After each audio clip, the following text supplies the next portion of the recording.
On est maintenant rendu dans la section des nombres irrationnels.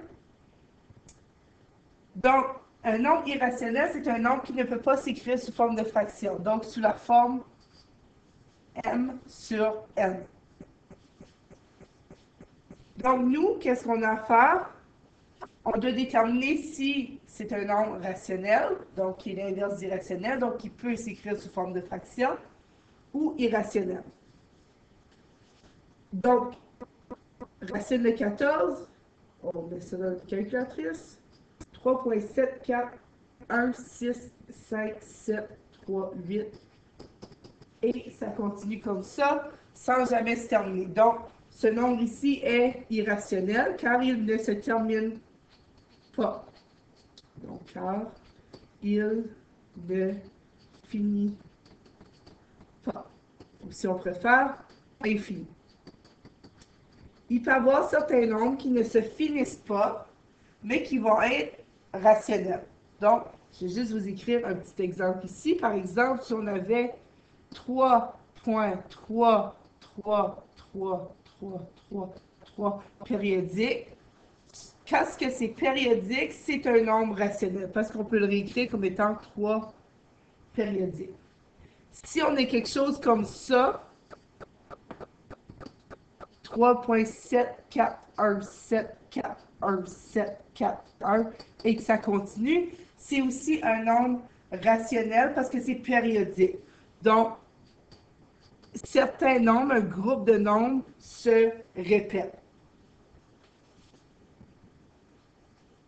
Donc, ici, en partant, le moins 3 cinquièmes est écrit sous forme de fraction. Donc, on sait que c'est un nombre rationnel. Donc, car il est écrit sous forme de fraction.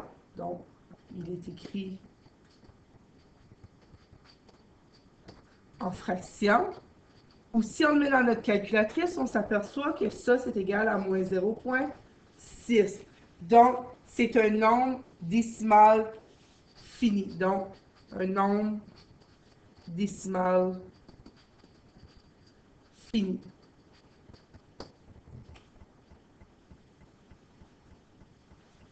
Le dernier. Donc, qu'est-ce qu'on a ici? On a une racine. Donc, on peut s'attendre à ce que ça soit irrationnel, mais on va aller voir. Donc, comme je vous ai mentionné dans la section précédente, on peut diviser. Donc, dès qu'on a une division, on peut les séparer.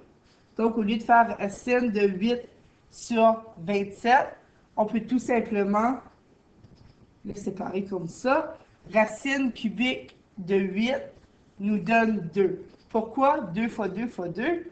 Ça fait 8. Et racine cubique de 27 nous donne 3. Donc, 2 tiers, c'est une fraction. Donc, ça va être rationnel quand on a une fraction. Ou, si on le met en décimale, 2 tiers, on aurait obtenu le même résultat en faisant directement ça dans notre calculatrice. Donc, en décimale, on aurait obtenu 0,6666666 à l'infini. Donc, ça, c'est un nombre périodique. Donc, 0,6 et le 6 se répète.